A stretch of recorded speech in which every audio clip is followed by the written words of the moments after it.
નમસ્કાર વિદ્યાર્થી મિત્રો, ફરી એકવાર તમારું સ્વાગત છે અમારી યુટ્યુબ ચેનલમાં. તો મિત્રો, આજે આપણે વિડીયોમાં ગુજરાત માધ્યમિક અને ઉચ્ચતર માધ્યમિક શિક્ષણ બોર્ડ ગાંધીનગર દ્વારા જે મિત્રો ધોરણ 10નું સંસ્કૃત વિષયનું એકમ કસોટીનું પેપર લેવાનું છે તેના માટેનું આઈએમપી મોડલ પેપર લઈને આવી ચૂક્યા છીએ.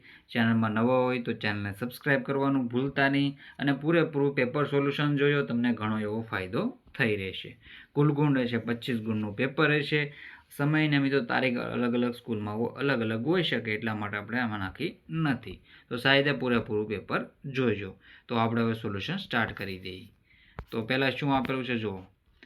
અધોદત્તાના સંસ્કૃત પ્રશ્નના ઉત્તરાણી સંસ્કૃતે લિખત. એનો મતલબ થશે ગુજરાતીમાં નીચે આપેલા સંસ્કૃત પ્રશ્નોના ઉત્તર સંસ્કૃતમાં લખવાના રહેશે. તો એમાં પહેલું છે શું છે? પહેલું, દુર્વાસા કીદુષેન ચેતસા તાપસ્યા કલ્પ વહતી. તો એમાં જવાબ છે એનો શું રહેશે? દુર્વાસા શૈલુષ એવં વૃથા વહતી કૃત્રિમમ ઉપશમ શૂન્યમ ચેતસા તાપસા કલ્પમ. તો આવી રીતે તમારો જવાબ રહેશે. પછી છે નીચે આપેલા પ્રશ્નોના ઉત્તર ગુજરાતી ભાષામાં લખવાના રહેશે.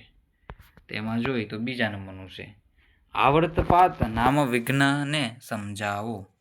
તો એનો જવાબ શું રહેશે? જુઓ, એનો જવાબ રહેશે જે માણસ દારૂનું સેવન કરવું, તમાકુનું સેવન કરવું, ચોરી કરવી એવા વ્યસનોના વમળમાં ફસાય છે તેની પ્રગતિ થતી નથી. તે આ વમળમાં એક જ જગ્યાએ ગોળ ગોળ ફરે છે. તેથી તે સુખરૂપી સંસારને મેળવી શકતો નથી. શું? તો જે માણસ દારૂનું સેવન કરે, તમાકુનું સેવન કરે, ચોરી કરે અને વ્યસનોના વમળમાં ફસાયેલો છે તે મિત્રો આપણે જોઈએ તો સુખરૂપી સંસારને મેળવી શકતો નથી. ત્રીજા નંબર છે ફૂટનાથ વિતદાસે છેતરવા માટે કઈ યોજના બનાવી. તો મહેમાનો આવવાના છે એવું બહાનું કાઢીને કૂટનાથ વિતદાસ પાસેથી થોડા વાસણો લઈ ગયો. પછી વાસણો પાછા આપ્યા ત્યારે તેમાં વધારાના થોડા નવા રો કરે છે. વાસણો હતા. ફૂટનાથે વિતદાસને કહ્યું કે તમારા વાસણોની પ્રકૃતિ થતાં વાસણો વધ્યામાં પહોંચી છે. વિતદાસ પાસેથી બીજા વાસણો મેળવવા માટે ફૂટનાથ આ યોજના બનાવી. અધોદત્યસ્ય વિષયસ્ય ઉપરી સંક્ષેપેણ ટિપ્પણી લિખત. તો નીચે આપેલા વિષય પર ટૂંક નોંધ લખો. સરોવર છોડવા અંગે યુદ્ધ વિષય શું માને છે? તો સરોવર છોડવા અંગે યુદ્ધ વિષય કહે છે ફક્ત માછીમારની વાત સાંભળીને બાપ દાદાના વખતનો જળાશય છોડી દેવું યોગ્ય નથી. જો આયુષ્ય પૂરું થયું હશે તો બીજે ગયેલાનું મૃત્યુ પણ થવાનું જ છે. કહેવાયું છે કે જે ન થવું હોય તો નહીં થાય, જો થનાર હશે તો તે બદલાશે નહીં. આમ ચિંતારૂપી વિષનો નાશ કરનાર આ ઔષધનું સેવન તમે કેમ કરતા નથી? આવી રીતે તમે સરોવરો છોડવા અંગે યુદ્ધ વિશે શું માને છે એવી તેનો જવાબ રહેશે. પછી છે શક્તિકુમારની પરીક્ષા યોજના. તો એમાં જોઈએ તો શક્તિકુમાર પોતે જ ગુણવાન છે. તેથી જ તે પોતાની અપેક્ષા મુજબની ગુણવાન કન્યાને જ પરણી સુખી જીવન જીવવા માગે છે. તે માટે તેણે એક યોજના વિચારી છે.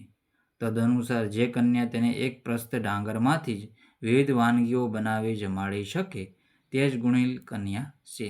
આવી કન્યા મળશે તો તેની સાથે તે પોતે વિવાહનો પ્રસ્તાવ મૂકશે અને તેની સંમતિ છે તો જ તેની સાથે કાયદેસર વિવાહ કરશે. તો શક્તિકુમાર વિશેની મિત્રો આ માહિતી છે તો સારી રીતે વાંચી લેવી. પછી છે હેમચંદ્રાચાર્ય વિશેનો ઉલ્લેખ છે મિત્રો 6 નંબરમાં. તેનો જવાબ જોઈએ તો હેમચંદ્રાચાર્ય વિશેનું પાત્ર લેખન તમે અને કહી શકો. તેમાં જોઈએ તો હેમચંદ્રાચાર્યનો જન્મ અમદાવાદ જિલ્લાના ધંધુકા ગામમાં આપણે જોઈએ તો વિક્રમ સંવત 1145માં થયો હતો. તેનું મૂળ નામ ચાંગદેવ હતું. 8મા વર્ષે તેમણે દેવચંદ્ર સુરી પાસે દીક્ષા આપવામાં આવી હતી. તે વખતે તેનું નામ સોમચંદ્ર પાડવામાં આવ્યું. તે કુશાગ્ર બુદ્ધિ અને પૂર્ણપણે ધર્માભિમુખ હતા. 21મા વર્ષે તેમણે આચાર્ય પદથી વિભૂષિત કરવામાં આવ્યા હતા. તો હેમચંદ્રાચાર્ય વિશેની આ માહિતી છે, સારી રીતે વાંચી લેવી. પછી જે આગળના ક્વેશ્ચન મિત્રો અધોદત્યસ્ય પદખંડસ્ય ગુર્જર ભાષાયામ અનુવાદ કરોતી. તો નીચે આપેલા પદ્યખંડનો ગુજરાતી ભાષામાં અનુવાદ કરવાનું રહેશે. તો પહેલું છે પાઠશાલા સમમિત્રે ગચ્છ પાઠમ તથા પઠમ. एवं समादिशत पुत्रतात पुत्रहिते रतः त्यज दुर्जनस भज साधु समागम कुरु पुण्य महद्रात स्मर नाम हरे सदा. તેમાં આન્સર રહેશે પુત્રના હિતમાં તલ્લીન પિતા પુત્રને આજ્ઞા કરે, મિત્ર સાથે પાઠશાળામાં જાય અને અભ્યાસ કરે, દુર્જનોનો સંગ છોડી સાધુનો સંગ કરે અને હંમેશા સારું કામ કરી ભગવાનના નામનું સ્મરણ કરે છે. પછી છે બીજા નંબરનું યથા ચતુર્ભી કનક પરીક્ષતે નિર્ઘષણ તાપતાનને તથા ચતુર્ભી પુરુષ પરીક્ષતે શ્રુતેને શીલેન ગુણેન કર્મણા. તો જેમ સોનાની પરીક્ષા 4 રીતે ઘસવાથી, કાપવાથી ને તપવાથી ને ટીપવાથી થાય છે, તેમ માણસની પરીક્ષા પણ જ્ઞાનથી, ચારિત્ર્યથી, ગુણોથી અને કર્મો કાર્યોથી થાય છે. તો આવી રીતે તમારે એનો સારી રીતે જવાબ ટીક કરી લેવાના છે. પોઝ કરીને પહેલાં તમે વાંચી લેજો પૂરેપૂરો ક્વેશ્ચનના આન્સર. પછી છે અધોદત્યાના સંસ્કૃત પ્રશ્નનામાં ઉત્તરાણી સંસ્કૃત ભાષાએ લિખત. તો નીચે આપેલા સંસ્કૃત પ્રશ્નોના ઉત્તર સંસ્કૃતમાં લખો. કહ શોભ રહિત ભવતુ. તો અવમ દેશ ભારત શોભ રહિત ભવતુ. ચોથા નંબર છે ગતિસ્વ ભવાની. તો ત્વમેકા. ગતિસ્વ તમેકા ભવાની. પછી છે અધોદાતાના પ્રશ્નનામાં ઉત્તરાણાની ગુર્જર ભાષાએ લિખત. તો નીચે આપેલા પ્રશ્નોના ઉત્તર ગુજરાતી ભાષામાં લખો. તો ઘટોત્કચ શકુનીને શી સલાહ આપે છે? તો ઘટોત્કચ શકુનીને સલાહ આપતા કહે છે કે હે શકુની, તું ઝૂંપટાના પાસા છોડીને બાણથી યુદ્ધ કરવા યોગ્ય થા. પછી છે કયા મનુષ્યને પશુમાં ગણના થાય છે? તો જે માણસ બુદ્ધિમાન હોય છે અને દુર્ઘટનાના અવાજથી ઘટના સ્થળથી દૂર નાસી જાય છે તે માણસ પશુ સમાન ગણાય છે. તો આવી રીતે તમારે છે સાહિત્ય ક્વેશ્ચનના આન્સર કરી લેવાના રહેશે. બાકીના ક્વેશ્ચન ફરીથી તમે રિપીટ કરી લો મિત્રો. ચેનલમાં નવા હો તો ચેનલને સબસ્ક્રાઈબ કરવાનું ભૂલતા નહીં, પોઝ કરીને બધા ક્વેશ્ચનો સાહિત્ય ફરીથી જોઈ લો.